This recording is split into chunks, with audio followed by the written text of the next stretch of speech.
आज हम लोग हर जो कैसे हैं आप लोग ठीक होंगे।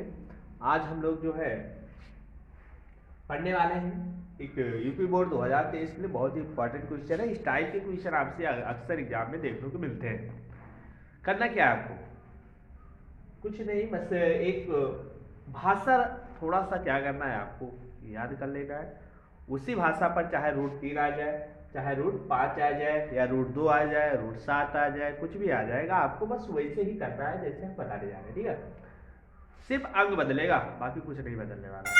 हाँ, एक चीज जरूर कहेंगे कि आप हमारी वीडियो को लाइक, सब्सक्राइब और शेयर करना, कमेंट करना ना भूलें। ठीक है, ये जरूरी है, तभी पढ़ाने का आनंद भी होगा कुछ और। तो आज हम लोग चलते हैं। इस प्रकार का ये टाइप 1 है, इसी प्रकार टाइप 2 भी आएगा आपके सामने, जो कि एक ये टाइप होगा। इसी में आ जाएगा under root 2, under root 5, under root 7, एक प्रकार से आ जाएगा। ठीक है, तो भाषा सब कुछ वही लिखना है। यदि ये कह रहा है कि सिद्ध कीजिए अंडर रूट 3 एक अपरिमेय संख्या, तो आपको क्या करना है, विपरीत इसके काम करना है। विपरीत का मतलब इसने कहा पर भी आपको क्या करना है, मान लेना है कि ये परिमेय संख्या है। ठीक है, तो मानेंगे क्या, माना अंडर रूट 3 एक परिमेय संख्या है, बस इतना याद रखना। इसने सिद्ध करने के लिए कहा है अपरिमेय, तो आप मानोगे परिमेय संख्या है, एक अपरिमेय संख्या है। अब परिमेय संख्या क्या है, एक परिमेय संख्या है। ठीक है, तो परिमेय संख्या क्या होता है, जिसे हम p अपान q के रूप में लिख सकते हैं। तो हम क्या करेंगे, रूट 3 को परिमेय संख्या लिख देंगे। ठीक है, लिखेंगे आता रूट 3 बराबर p अपान q। एक चीज जरूर लिखना ना भूले आप लोग यहाँ पर, जहां q इज नॉट इक्वल 0 तभी परिमेय होगा, तथा p व q सह अभाज्य संख्याएं हैं। क्या है, सह अभाज्य संख्याएं हैं। ठीक, संख्याएं हैं। ठीक है, ये समझ लेना, संख्याएं हैं। मतलब ये अंडर रूट 3 आपने परिमेय संख्या माना है, तो इसको क्या लिखोगे, p अपान q, जहां q is not equal 0, p व q क्या है, सहभाज्य संख्या है। ठीक, अब इसके बाद क्या करना, क्रॉस, इसके बटे में एक है, एक तो ये क्रॉस गुणा कर लो, p एक कम p हो जाएगा, बटे में एक है। ठीक है, p एक कम p, इसका इसके साथ करोगे तो रूट 3 q आ जाएगा। अब क्या करना है, रूट को हटा देना। क्या करना, रूट को हटाना है, तो हटाने के लिए दोनों पक्षों का आपको क्या करना होगा, वर्ग करना है। दोनों पक्षों का वर्ग करने पर, ठीक, क्या करेंगे, वर्ग करने पर, तो वर्ग जब करेंगे ना, तो ये हो जाएगा p स्क्वायर, यहाँ हो जाएगा 3, अंडर रूट 3 का स्क्वायर 3 हो जाएगा, q का स्क्वायर क्या हो जाएगा, q स्क्वायर। ठीक है, अब इसके बाद देखो, जो p स्क्वायर का मान आया है वो 3q स्क्वायर आया, मतलब p स्क्वायर का मान 3 से क्या है, q का मान कुछ भी रखोगे 3 से क्या होगा, विभाजित होगा। तो लिखेंगे चूंकि p स्क्वायर 3 से क्या है, 3 से विभाजित है, 3 से विभाजित है। ठीक, अब p स्क्वायर जब 3 से विभाजित है, इसलिए p भी 3 से विभाजित होगा, किससे विभाजित होगा, 3 से विभाजित होगा। ठीक, ध्यान देना इस चीज को। एक चीज और बताना चाह रहे हैं, सहभाज्य का मतलब क्या होता है, जिन दो संख्याओं का यस्यव क्या हो, एक हो, मासा एक हो, मतलब इन दोनों का मासा निकालेंगे तो एक आना चाहिए। लेकिन यदि अदर संख्या आ गया तो वो सहभाज्य नहीं होगा। ठीक है, ये जैसे यहाँ पर मान लो 2 से कट जाए ये दोनों संख्या है, तो वो सहभाज्य नहीं होगी, क्योंकि मासा का मतलब कि बड़ी से बड़ी संख्या जो इन दोनों को काट सके। तो एक से बड़ी संख्या नहीं होनी चाहिए, एक होनी चाहिए, तभी वो सहभाज्य होगा, नहीं तो नहीं होगा। हम यहाँ दिखा दिए हैं, हमें दिखाना क्या है कि p और q, मतलब अपनी कथन को हमें क्या करना है, गलत साबित करना है। ठीक है, तो यहाँ दिखाना है p और q क्या है, किसी संख्या से विभाजित हो रही है, तो हमने दिखा दिया p 3 से विभाजित है, तो q को भी दिखाना है हमें क्या है, 3 से विभाजित है। तो इसके लिए इक्वेशन इसको बना लेना फर्स्ट। ठीक है, अब मानेंगे पुनः मानेंगे जब p जो है 3 से विभाजित, अच्छा p स्क्वायर 3 से विभाजित था, मतलब p का मान मान लो 9 है, p स्क्वायर का मान 9 है, तो p का मान कितना होगा, इधर से स्क्वायर हटेगा, रूट लगेगा, कितना आ जाएगा, 3 आ जाएगा, मतलब p भी किससे विभाजित होगा, 3 से विभाजित होगा। ठीक, तो माना p बराबर कितना मान लो c का मान कुछ भी हो सकता है, ये अपनी तरफ से मानना है, कांस्टेंट वैल्यू है। ठीक है, अब इस वैल्यू को कहाँ रख दो, समीकरण 1 में। ठीक, इसलिए समीकरण 1 से, ठीक, समीकरण 1 से इस वैल्यू को यहाँ रखना है। ठीक है, p बराबर 3c यहाँ रखोगे समीकरण 1 से, तो 3c का होल स्क्वायर हो जाएगा, 3q स्क्वायर हो जाएगा, यहाँ से 3 का स्क्वायर 9c स्क्वायर हो जाएगा, यहाँ 3 क्यू स्क्वायर हो गया। क्यू स्क्वायर की वैल्यू निकालें तो देखिए ये गुणे में इधर आएगा तो बटे में होगा, तो 9c स्क्वायर बटे 3 होगा। देखिए 3 ये गुणे में इधर आएगा तो बटे में, 9c स्क्वायर बटे 3 हो गया। 3 1 3, 3 3 9, तो क्यू स्क्वायर बराबर कितना आ गया 3c स्क्वायर। और ट्रैक्टर रास्ते के किनारे हम रूम में बना रहे हैं तब भी इतना ट्रैक्टर इतनी आवाजें आती हैं तो दिक्कत तो होता ही है, लेकिन क्या करें, बनाना तो पड़ेगा। चलिए यहाँ से क्यू स्क्वायर, यहाँ देखिए चूंकि क्यू स्क्वायर जो है 3 से विभाजित है, देखिए इसका भी मान आया है 3 से विभाजित है, क्यू स्क्वायर 3 से विभाजित है कि नहीं, विभाजित है। तो बताइए आप लोग, जब क्यू स्क्वायर 3 से विभाजित है इसलिए क्यू भी क्या होगा, भी बताया गया, जैसे पी भी 3 से विभाजित था तो क्यू भी 3 से विभाजित होगा।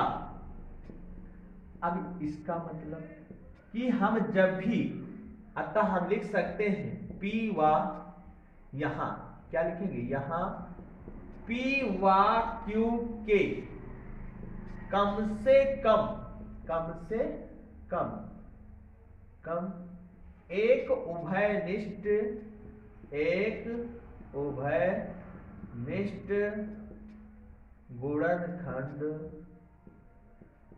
गुणनखंड 3 है। क्या है, देखो भैया 3 है कि नहीं है, देखिए Q भी 3 से कर रहा है, P भी 3 से कर रहा है, इसका मतलब दोनों में कम से कम एक उभयनिष्ठ गुणनखंड 3 है कि नहीं।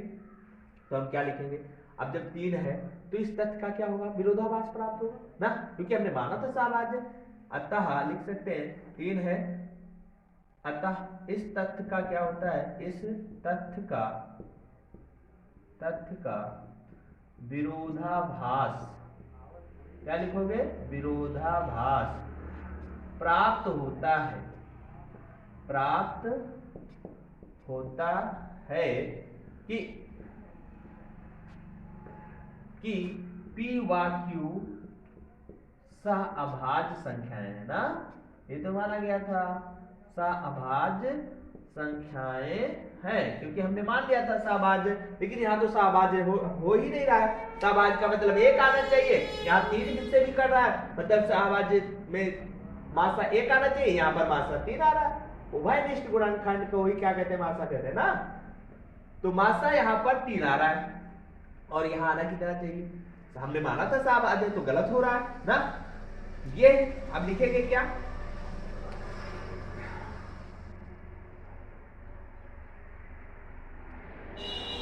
अब लिखना में क्या है, इसलिए यह विरोधाभास, यह जो हमने किया, यह विरोधाभास हमारी गलत कल्पना के कारण आई है, कल्पना के कारण है कि √3 एक, यहां लिख दे रहे हैं, ठीक है, कारण कि √3 एक परिमीय संख्या, हमने यही माना था ना, एक परिमीय संख्या है, ठीक, हमने यही माना था कि √3 क्या है, एक परिमीय संख्या है। इसलिए यह विरोधाभास हमारी गलत कल्पना के या त्रुटिपूर्ण कल्पना के कारण है कि √3 एक परिमीय संख्या, हमने यही माना था ना। लिखेंगे अतः स्पष्ट है कि, क्या स्पष्ट है कि √3 एक अपरिमेय संख्या है, एक अपरिमेय संख्या है। हो गया आपका, बस इतनी सी भाषा रख लीजिए। जैसे यहाँ पर आ गया, पहले हमने क्या किया, √3 एक परिमेय संख्या है, P बटे Q के रूप में लिख देना, ये भाषा रख देना, क्रॉस गुणा कर देना, स्क्वायर कर देना, लिख देना P स्क्वायर 3 से विभाजित, तो P भी 3 से विभाजित होगा, P बराबर पुनः मान लेना 3c, इस वैल्यू को उठा के यहाँ रख देना है। फिर जो आएगा Q को भी दिखाना है कि Q स्क्वायर भी 3 से विभाजित है, तो कोई भी 3 से क्या होगा, विभाजित होगा। फिर इसके बाद लिखना है P व Q के कम से कम एक उभयनिष्ठ गुणनखंड 3 है। अतः इस तथ्य का विरोधाभास प्राप्त होता है कि P व Q के विरोधाभास प्राप्त होता है कि P व Q सहभाज्य संख्या है कि नहीं। इसलिए यह विरोधाभास हमारी गलत कल्पना के कारण आया है कि √3 क्या है, परिमेय संख्या आता है, स्पष्ट कि √3 एक अपरिमेय संख्या। लेकिन ऐसे ही मान लो यहाँ 2 होता, मान लो क्या होता, 2 होता, तो यहाँ पर सिद्ध करने के लिए आ जाए √2, क्या करोगे, कुछ नहीं यार, बस क्या करना, √2 यहाँ लिखना, क्रॉस गुणा करना, यहाँ पर √2 हो जाएगा, स्क्वायर करना, यहाँ पर क्या आ जाएगा, 2 आ जाएगा, 2 से विभाज्य है कि नहीं, यहाँ भी 2 हो जाएगा, इतना आसान है। यहाँ 2 मान लेना, इस वैल्यू को उठाना, यहाँ रख देना है, यहाँ 2 हो जाएगा, यहाँ 2 है, यहाँ 2 है, संख्या बदल रहा है, स्क्वायर करोगे 4 से, इस वैल्यू से निकालोगे तो यहाँ पर 4 था, है कि नहीं, यहाँ पर क्या था 4, यहाँ बटे में 2, यहाँ 2 दूनी 4, यहाँ पर आ जाएगा 2 से स्क्वायर है भैया, 2 क्यू स्क्वायर 2 से विभाज्य है, तो ये भी 2 से विभाज्य होगा, है कि नहीं, यहाँ पी की कम से कम एक कितना है, 2 है। इस तथ्य का विरोधाभास प्राप्त होता है कि पी और क्यू सवार संख्या, इसलिए विरोधाभास हमें गलत कल्पना के कारण है कि √2 क्या है, एक परिमेय संख्या है, स्पष्ट कि √2 एक परिमेय संख्या, अपरिमेय संख्या हो गया भी। देखिए बस सिर्फ एक याद कर लो भाषा, वही क्या करना है आपको, रिपीट करते हुए चलना है, आशा रख लो, थोड़ा सा मेहनत कर लो, आपके लिए फायदेमंद होगा। ऐसे ही 5 होता तो 5 के लिए भी कर सकते थे, 7 होगा 7 के लिए आप कर सकते हैं। ठीक है, तो आज के लिए बस इतना बहुत है, अगले वीडियो में फिर मिलते हैं। जय हिंद, जय भारत।